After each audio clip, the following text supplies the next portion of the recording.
The boy didn't scream when they dragged him toward the pit. He didn't cry, he didn't beg, he just held on to his book. Milo Bran was 8 Earth years old, barely shoulder-high to the tallest Argelian, and looked like he could be snapped in half by a strong wind.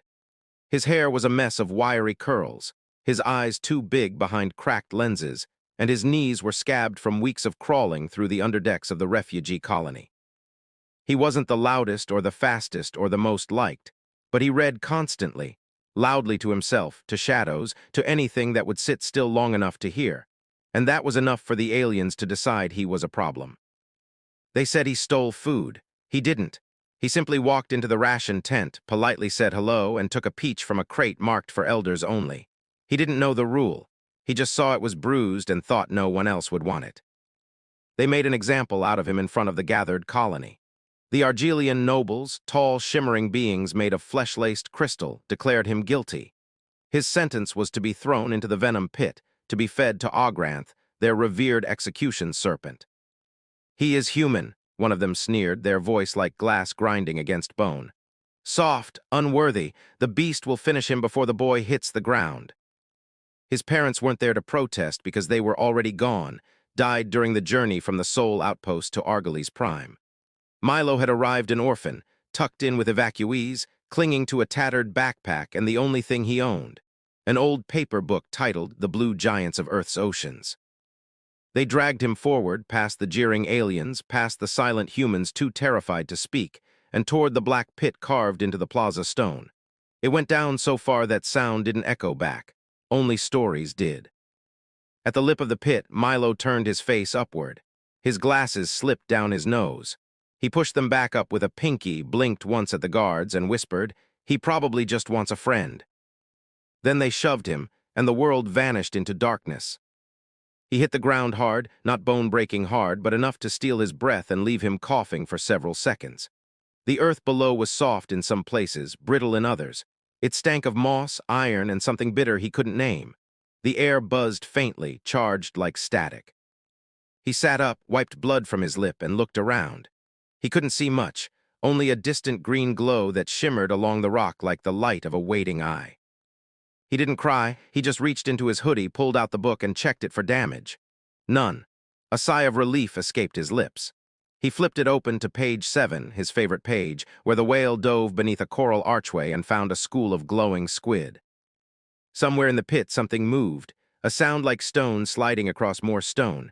Milo paused. The Argelians had called it Ogranth. He didn't know what that meant, but he knew what they expected.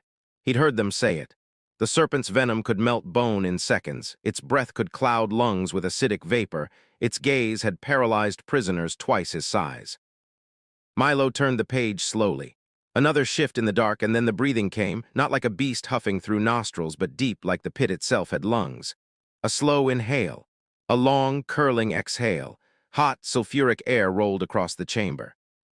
He knew it was close. He should have panicked, but instead, Milo took a breath and began to read. His voice was small, steady, careful. Once, long ago, in the deepest part of Earth's oceans, there lived a whale with eyes like night skis and a song no other creature understood. A rasping slither echoed through the chamber, closer. He turned another page. And though the other creatures called him strange, he sang every night not because someone listened, but because he hoped someone might. Out of the green mist, a shape emerged, enormous, silver-black, gleaming with jagged scales and ancient scars. Eyes the size of dinner plates, vertical slits glowing faintly blue. Its jaws, triple-hinged, opened and closed in rhythm with the boy's words. Milo kept reading. The whale's name was Aaron. He believed that songs, even unanswered, could still change the sea. The serpent slithered forward, coiling gently, not with the speed of a killer, but the caution of something curious. It stopped a breath away. Milo could smell its venom now, sharp, chemical, almost floral. The beast did not strike. It listened. Its body slowly coiled into a ring around him, forming a wall of muscle and scale. Its breathing slowed. Its eyes dimmed, no longer predatory, simply awake. And there, in the pit of death, Milo adjusted his cracked glasses, sat cross-legged in the serpent's embrace, and smiled softly. "I think you're just lonely too, huh?" He turned another page. The serpent rested its head beside his shoulder. Above, the Argelians waited for screams. But all they heard was a child's voice telling stories to a monster who no longer wanted to bite. The silence unnerved them. Argelians, proud and old and precise, did not tolerate deviation from ritual. Executions were never dramatic, never prolonged. That was the point. Their methods were pure, a calculated cruelty meant to erase dissent, not celebrate it. The venom pit had never needed watchers. One was thrown in, the serpent consumed or dissolved. It was finished. But this time it wasn't. 1 hour after the boy was cast into the abyss, the air above the pit was still and wrong. The guards shifted in confusion, glancing to their leaders. Murmurs rippled through the assembly. Then came the sound, a child's voice reading. And the blue whale sang until the moon returned, not because it had to, but because it believed the ocean could still hear. Gasps, one alien noble dropped her scepter. Still alive, hissed Counselor Var, crystal and spine quivering with rage. Impossible, the toxins alone should have reduced him to ash. They summoned the poisoner, a specialist, cold, robed in white with black stripes of authority, face like polished marble. He had designed the serpent's venom profile himself, 30 compounds synthesized to unmake bone, nerve, and thought. He peered into the pit through his mask and saw the impossible. The human child not just alive but calm. His voice echoed with gentleness, with rhythm. And the serpent, Ogranth the god-killer, Ogranth the executioner, was curled beside him like a guardian, listening to a priest. The poisoner stepped back. "No immunity can account for this," he said softly. The chamber fell quiet. Jarth, the youngest of the nobles, stepped forward. Her voice was not defiant but curious. "What if it's not immunity?" The poisoner sneered. "Then what, child? Magic!" Jarth stared into the pit where Milo was now turning a page, his soft voice lifting again. And the deep sea listened because it had never been asked how it felt. Her voice dropped to a whisper. "What if the serpent just wanted a story?" Down below, Milo didn't know he was being watched. He didn't know the entire Argelian council stood frozen in disbelief. All he knew was that the serpent hadn't tried to kill him, and that its breath, though thick and sour, was starting to smell less like poison and more like old rain. He had named it quietly, privately in his head. "Aaron," he whispered once, "you remind me of him." The serpent blinked its massive eyes. Milo rested his back against its smooth, armored body and tilted the book up. "Page 23 today," he said with the kind of cheer only lonely children could perfect. "Want to hear about the coral caverns?" The serpent didn't respond, but it didn't slither away either, and to Milo that meant yes. He started to read again, this time with more life, more color. He used voices, pauses, gentle inflections. He'd once read to his sister like this when she was sick, before Earth got too cold and the sky ships came. "I don't think anyone ever reads to you," he murmured. The serpent shifted slightly. Milo glanced at it. "I don't think they see you, just the fangs, just the bite, but I don't see that. I see someone who's been alone a long time." He reached out not because he was brave, but because he was honest, and gently touched the serpent's snout. It didn't flinch. Its massive head slowly dipped, resting beside his legs. Milo scratched it like he'd scratch a dog's ears. The scales were hot, dry, and pulsing with slow rhythm, a heartbeat, a waiting thing that no one had thought to calm.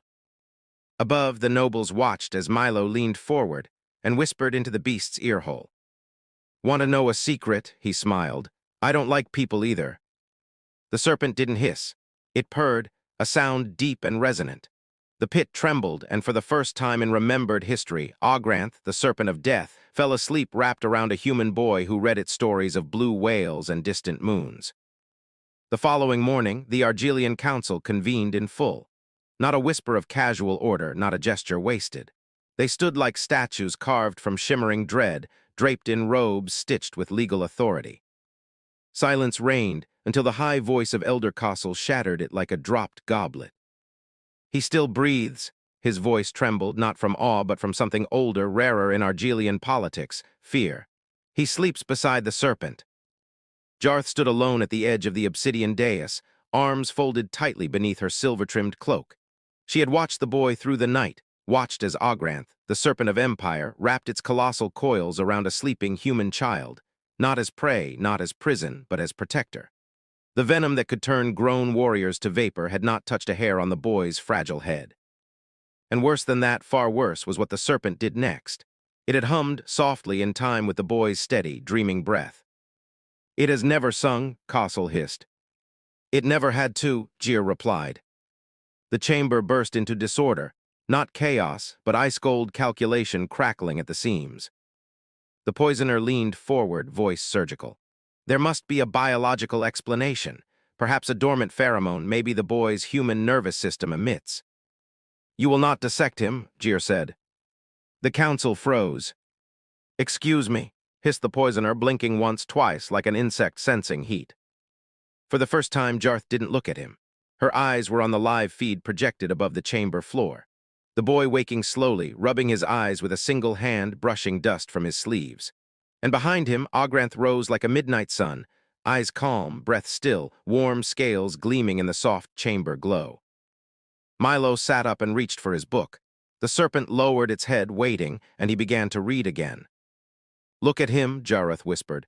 Not armored, not trained, he didn't shout, didn't dominate. He read, he saw a killer and gave it a voice. That's not mutation, that's not accident. The poisoner's jawline pulsed with silent rage. If he awakens something in the serpent that listens instead of strikes, Zareth said, voice now echoing through the tall chamber, then what else might he awaken? That, the Chancellor replied grimly, is exactly the problem.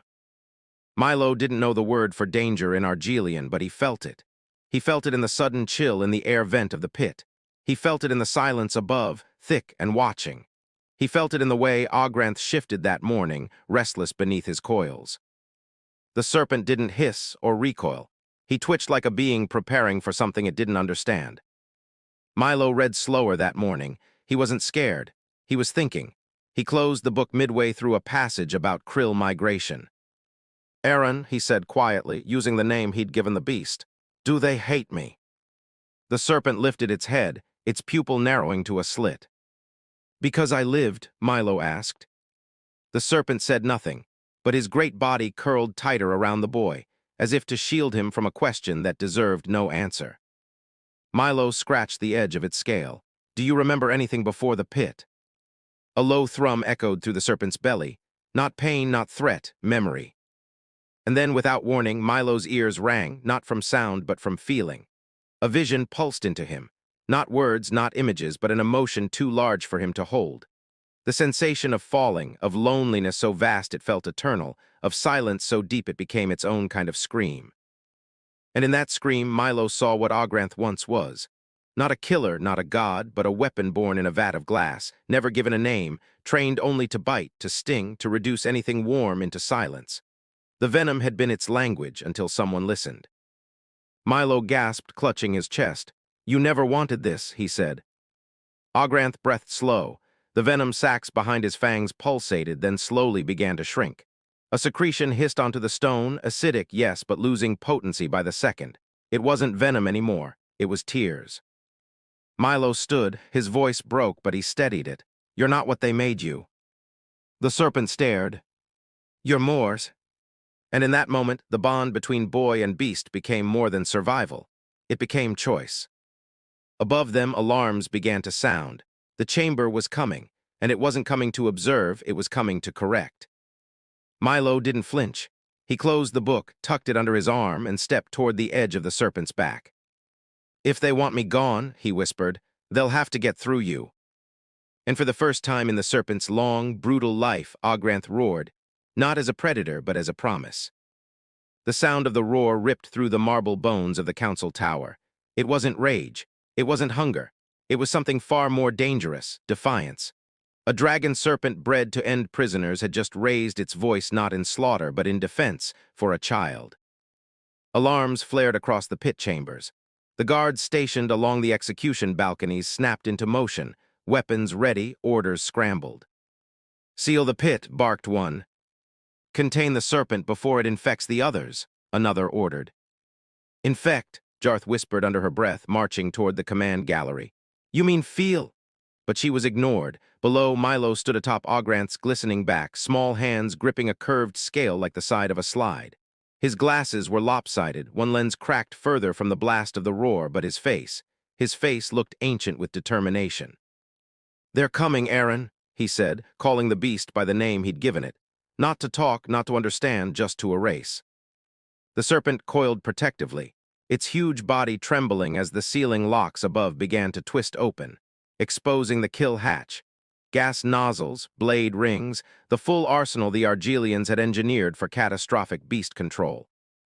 "They'll try to make you forget again," Milo whispered, voice cracking. "Forget how to listen, forget how to be more than a thing." Ogranth hissed, not in threat but agreement. "Then let them try," the boy said. The hatch above opened and the gas hissed down, but Ogranth did not choke, he did not cower, instead he sang. It wasn't a human melody, it wasn't even audible, but the walls of the pit trembled and the gas reversed direction, swirling up away as if pushed back by a force older than air.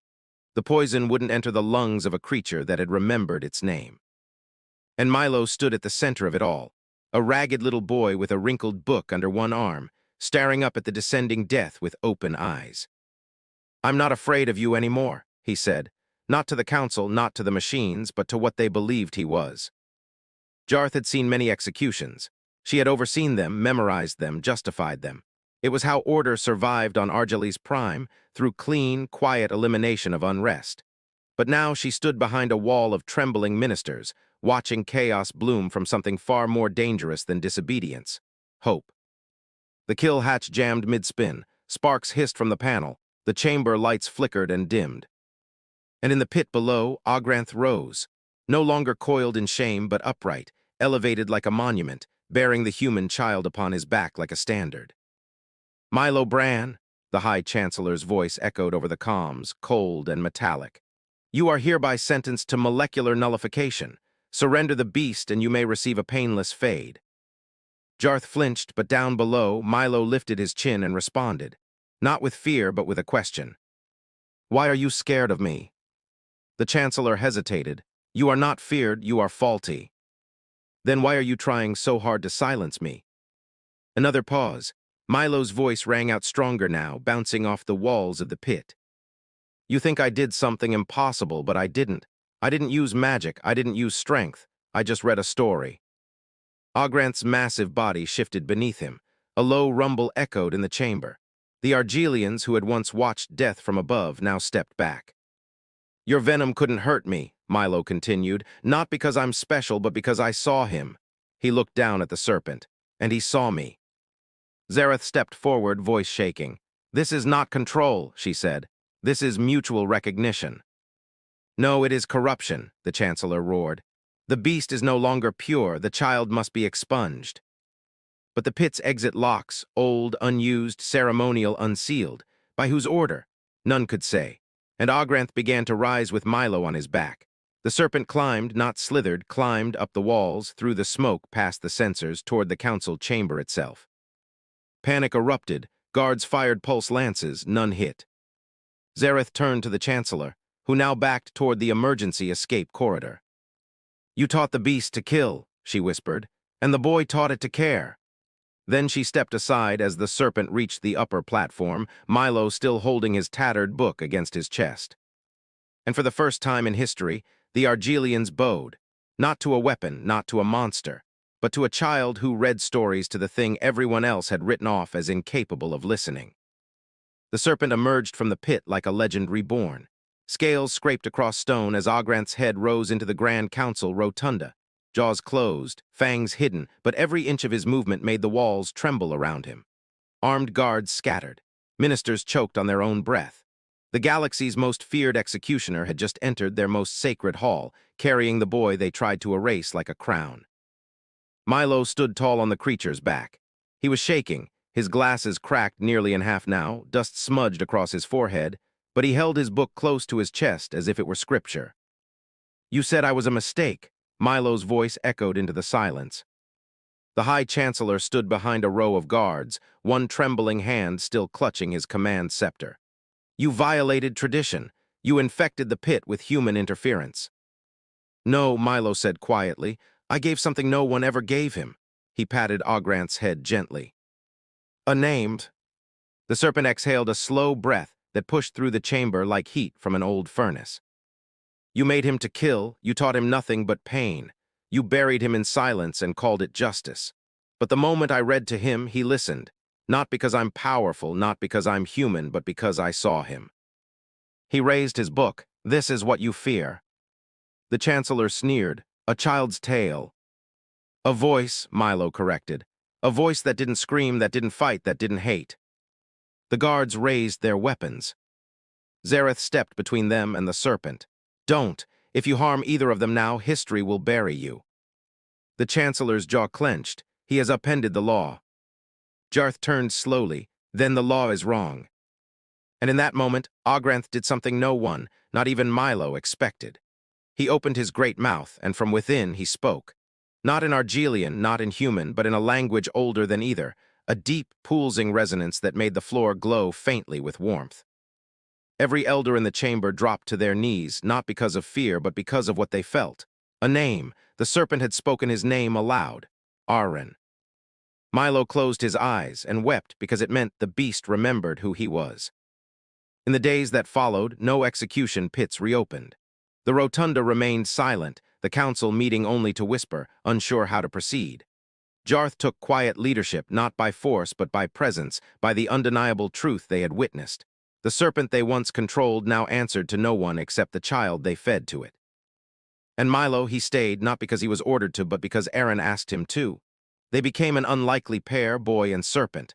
Milo spoke, Eren listened. Eren moved, Milo explained. They walked through cities where children touched the serpent's scales without flinching, where prisoners once condemned asked only to hear the human read.